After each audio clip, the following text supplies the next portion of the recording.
Ah, my curious viewers, Professor Skullstein returns with a tale that still haunts the sea.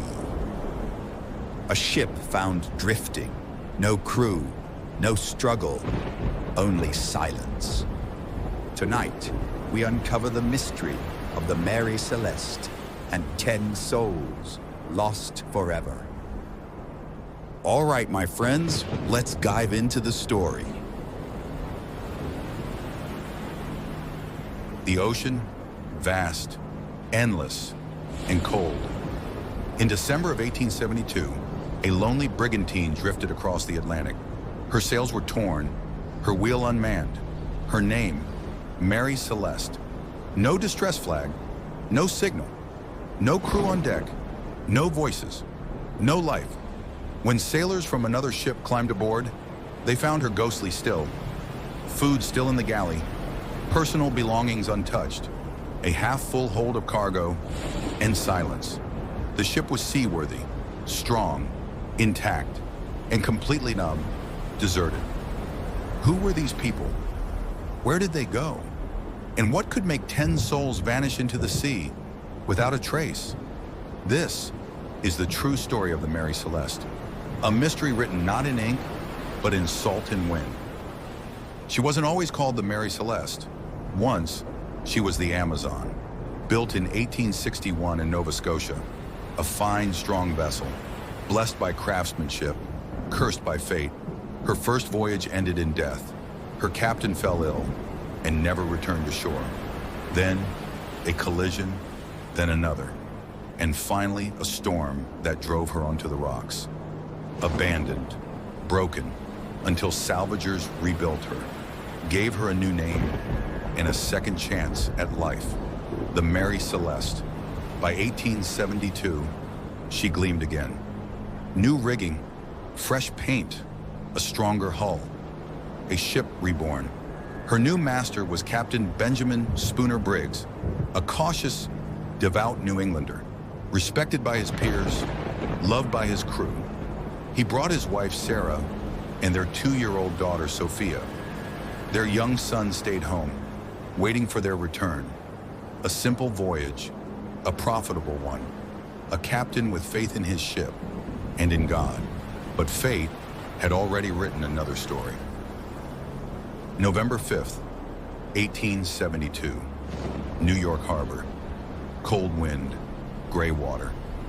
The Mary Celeste waited at Pier 50, her cargo, 1,700 barrels of industrial alcohol, bound for Genoa, Italy.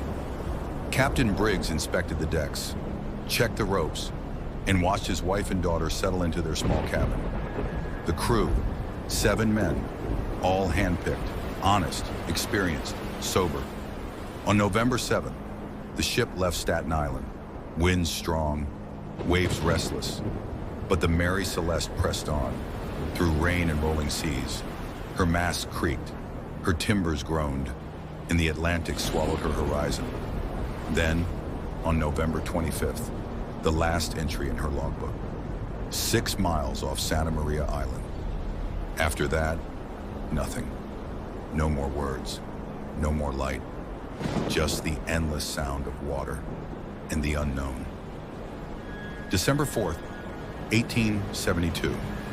The British ship De Graya spotted a vessel wandering the waves, her sails partly set, her path strange, her movement aimless. Captain David Morehouse lifted his spyglass. He saw no one on deck, no signal, no flag. He sent a boat. His first mate, Oliver DeVoe, climbed aboard. Silence, only the creak of wood and the whisper of the wind. The name on the stern, Mary Celeste. Below decks, the cabins were damp but untouched, clothing neatly folded, pipes on the table, the captain's sword beneath his bed.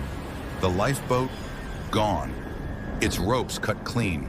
In the hold, 3 feet of water, 9 barrels empty, the rest intact.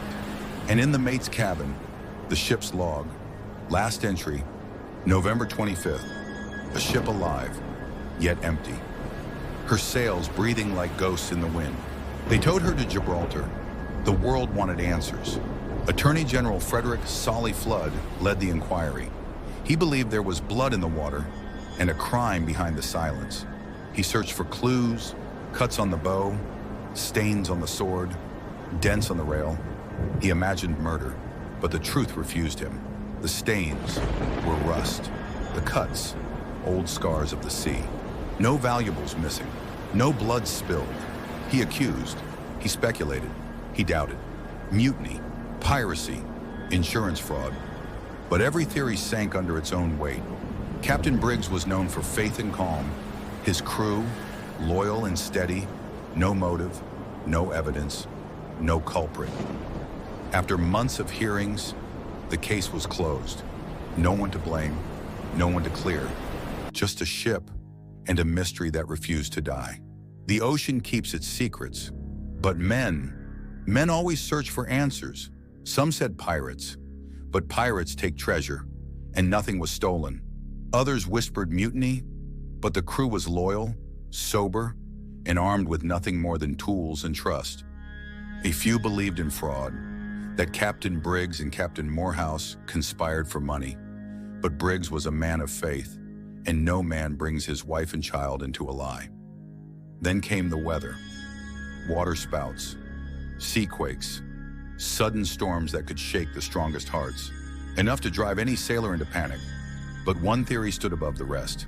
The barrels, 9 of them, empty, made of porous red oak, alcohol vapor leaking into the hold, invisible, deadly, and ready to ignite. A sound, a flash, a rush of air, no explosion, no fire, but enough to terrify a cautious captain. He orders the lifeboat lowered. They tie it to the ship, just to wait it out. But the rope slips or snaps, and in that single instant, the Mary Celeste sails on without them. Imagine it, a gray morning on the open sea, winds howling, waves crashing against the hull, water in the bilge, the pump clogged, the smell of alcohol thick in the air. Captain Briggs checks the deck. His wife holds their child close. The crew looks to him for orders. He decides they will take the lifeboat, only until the danger passes. Only until it's safe. They gather the logbook, the charts, the compass. They lower the yawl, slowly, carefully. The sea lifts and falls beneath them. The rope tightens, then snaps. The lifeboat drifts away. The captain calls out. The crew rows hard, but the wind pulls stronger. The Mary Celeste turns. Her sails catch the air, and she glides into the distance, leaving them behind forever. 10 souls lost to the waves. Their ship doomed to sail alone. No bodies were ever found. No lifeboat ever recovered. But the ship lived on. She was sold, refitted, sailed again. Years later, she ran aground on a reef near Haiti. Her story seemed over. But legends never die that easily. The newspapers called her the Ghost Ship. Tales spread like fire. People said her tables were still set, her clock still ticking. Her crew vanished mid-meal. None of it true. But the truth was strange enough. The Mary Celeste became a warning, a whisper among sailors, a reminder that the sea can take everything without a sound. In 1884, a young writer named Arthur Conan Doyle published a short story. He called it The Mary Celeste. He changed the names, he changed the facts, but the legend stayed alive. His story spread across the world. People believed it. They wanted to. Soon, every empty vessel drifting at sea was called a ghost ship. Films were made, books written, each one adding a new layer to the mystery. But through it all, one truth remained. The real Mary Celeste had never given up her secret, not to writers, not to sailors, not to time. Stand at the rail and listen. The wind still moves through her empty sails. The ocean still whispers her name, Mary Celeste, a ship that sailed without her people, a mystery that outlived them all. Maybe it was fear, maybe a mistake, maybe something else. But one thing is certain, the sea remembers. It just doesn't speak. And somewhere out there, in the endless gray between truth and legend, the Mary Celeste still drifts, forever alone.